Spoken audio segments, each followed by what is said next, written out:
Movie के start में हमें सबरीना नाम की एक लड़की दिखाई जाती है जो अपने शौहर एडन के साथ अच्छी लाइफ गुजार रही होती है। इनकी एक भांजी होती है जिसका नाम वेनिया था और इन दोनों ने इसे अडॉप्ट किया था क्योंकि कुछ ही दिन पहले वेनिया के पेरेंट्स की अजीब तरीके से डेथ हो गई थी। मायरा और एडन वेनिया को बहुत प्यार करते थे, लेकिन वो अभी भी अपने माँ बाप को बहुत मिस करती थी और हर वक्त उनके लिए उदास रहती थी। एडन की एक टॉय फैक्ट्री थी जहाँ वो डॉल्स बनाकर बेचता था। कुछ दिन पहले ही उसने एक डॉल बनाई थी जिसका नाम सबरीना था और ये डॉल बच्चे बहुत शौक से खरीद रहे थे। एडन ने अपनी बीवी मायरा के लिए उस डॉल से बड़ी एक सेकंड एडिशन डॉल बनवाई थी जो बहुत अच्छी थी। मायरा को एडन का ये तोहफा बहुत अच्छा लगा। अगले दिन दिखाया जाता है कि विनी अपने स्कूल में होती है और वहाँ उसका एक दोस्त चार्ली चार्ली गेम खेल रहा होता है। उस बच्चे का नाम टीटू था और वो चार्ली चार्ली की मदद से अपनी ग्रैंडमदर की सोल को रियल वर्ल्ड में बुला रहा था। वेनिया को ये सब बहुत इंटरेस्टिंग लग रहा था। टीटू वेनिया को बताता है कि इस गेम को खत्म करने के लिए लोगों को प्रे करनी होती है ताकि इस गेम में जो सोल्स बुलाई गई हैं वो वापस आ सके। टीटू वेनिया को लॉस ऐप के बारे में बताता है जिसकी मदद से सोल्स को ढूंढ कर दिखाया जा सकता है। वेनिया चार्ली चार्ली गेम के बोर्ड को टीटू के कुछ टाइम के लिए मांग लेती है। अब हम देखते हैं कि वेनिया जो कि चार्ली चार्ली गेम के जरिए से अपने पेरेंट्स को वापस बुला रही होती है। वेनिया को फील होता है कि उसकी मॉम की सोल रियल दुनिया में आ चुकी है और वो ऐप इस सोल को ढूंढने लगती है। जाहिर सी बात है कि ये ऐप फेक थी और वेनिया को अपने मदर के बजाय अपनी आंट मायरा दिख जाती है। मायरा वेनिया को उसके कमरे में सुला देती है और सोने से पहले उसे सबरीना डॉल भी दे देती है और जब वेनिया सो रही होती है तो हमें सबरीना डॉल की आईज मूव करते दिखाई देती हैं, जिसका मतलब चार्ली चार्ली गेम से हकीकत ही में कोई सोल आई थी और वो सबरीना डॉल के अंदर थी। अगले दिन हम सबरीना डॉल को अपने आप जगह बदलते देखते हैं जिसको देखकर वो डर जाती है और रात को वेनिया जब दोबारा उस लॉस ऐप को यूज करती है तो उसे एक सोल नजर आती है जो हकीकत में एक डमी थी। तभी कोई सोल वेनिया को अलमारी में खींच लेती है और वेनिया ये बात सुबह अपनी आंट को बताती है और फिर मायरा वेनिया को समझाती है कि उसकी मॉम अब इस दुनिया में मौजूद नहीं है, लेकिन असल में उसकी माँ वहाँ मौजूद होती है। अगले दिन मायरा को अपने घर में एंडनी दिखाई देती है। देखते ही देखते एंडनी एक डीमन में तब्दील हो जाती है और मायरा को जान से मारने की कोशिश करती है। मायरा चिल्लाते हुए वहाँ से भाग जाती है।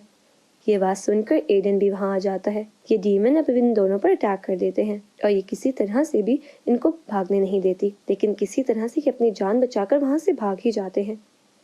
अब उन्हें ये समझ आ गई थी कि कोई उनके घर में किसी तरह से कोई डीमन आ चुका है और वो मिस लॉरस और उनके हस्बैंड मिस रेनर्ड से मिलने जाते हैं जो कि पैरानॉर्मल एक्सपर्ट थे। मिस लॉरस फौरन उनके घर जाती हैं और चार्ली चार्ली गेम की मदद से एंडनी को वापस दुनिया में भेज देती हैं। वो ये कर ही रही होती हैं कि चार्ली चार्ली गेम के बोर्ड को अपने आप आग लग जाती है और घर की लाइट्स भी ऑफ हो जाती हैं। अंधेरे में ये डीमन वेनिया को अपने काबू में कर लेता है और वेनिया मिस लॉरस पर हमला कर देती है ताकि ये वो सब ना कर सके। लॉरस किसी तरह इस हमले से बचते हुए वेनिया की बॉडी को इस डीमन से बाहर निकाल लेती है, लेकिन ये डीमन अब आजाद होकर इन सब पर हमला कर देता है। यहाँ इन सब में बहुत फाइट होती है और मिस लॉरस उन डीमन को उसी घर में लॉक कर देती हैं। लॉरस से गलती ये हो जाती है कि वो सबरीना डॉल को भी अपने साथ बाहर ले आया था और ये डीमन इसी डॉल में आकर इनके साथ बाहर आ जाता है। लॉरस अब उस डीमन को पहचान गई थी और वो बताती है कि डीमन के नाम बागिया है और ये कोई मामूली स्पिरिट नहीं है बल्कि ये एक डीमन की चाइल्ड है और वो बहुत ज्यादा पावरफुल है। और यहाँ पर हमें वेनिया के पेरेंट्स की डेथ के बारे में भी पता चलता है और लॉरस बताती है कि वेनिया की माँ एंटी ने को बागिया ही के अंडर कंट्रोल कर लिया था और इसी ने वेनिया के फादर को भी मारा था। लॉरस और रेनर ने किसी तरह बागिया को उसी दुनिया में भेज दिया था। इसी दौरान एंटनी की भी डेथ हो गई थी। वेनिया ने चार्ली चार्ली गेम की मदद से एंटनी को वापस बुलाया था तो बागिया का डीमन इस दुनिया में वापस आ गया। बागिया को मारने का अब एक ही तरीका था कि लॉरस बागिया को उसके असल फॉर्म में विरासत में मिले हुए खंजर से मारे, जिस खंजर को बागिया को मरने के लिए ही बनाया गया था। और ये खंजर फिलहाल रेनेट के पास था। रेनेट को ये खंजर कई साल पहले एक केव में मिला था जहाँ इसे खुद डीमन के जरिए छुपाया गया था। अगले दिन बागिया का डीमन फिर से एक्टिव हो जाता है और मायरा को अपने कंट्रोल में कर लेता है।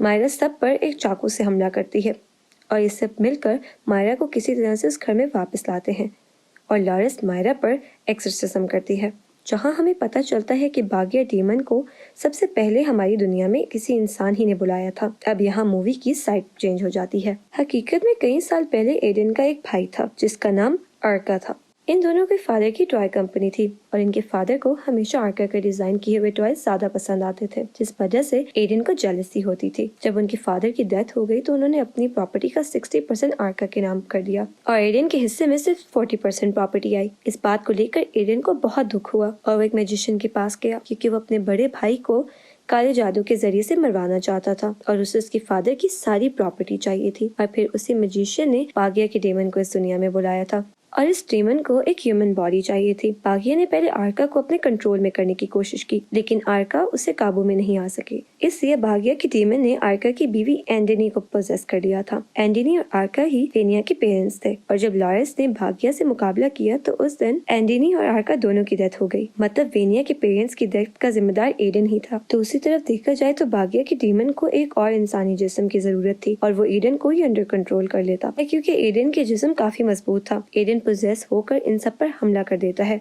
और रेनार्ड किसी तरह डीमन को एडन के जिस्म से बाहर निकालता है और फिर डीमन अपनी असल शक्ल में आकर लॉरेंस पर हमला कर देता है और इस सब के दरमियान लॉरेंस बागिया को विरासत में मिले उस खंजर की मदद से मार देती है। मूवी के एंडिंग सीन में अब पुलिस एडन को अरेस्ट कर लेती है और फिर वेनिया और पेरेंट्स एक दूसरे के साथ हंसी खुशी रहते हैं। कुछ ही टाइम बाद लॉरेंस और रेनेट को एक पैरानॉर्मल डॉल के बारे में एक और खबर मिलती है। उससे ये पता चलता है कि इस डॉल के मुतालिक एक और केस आया है और उससे आगे कुछ नहीं दिखाया जाता और यहीं पर ये मूवी एंड हो जाती है।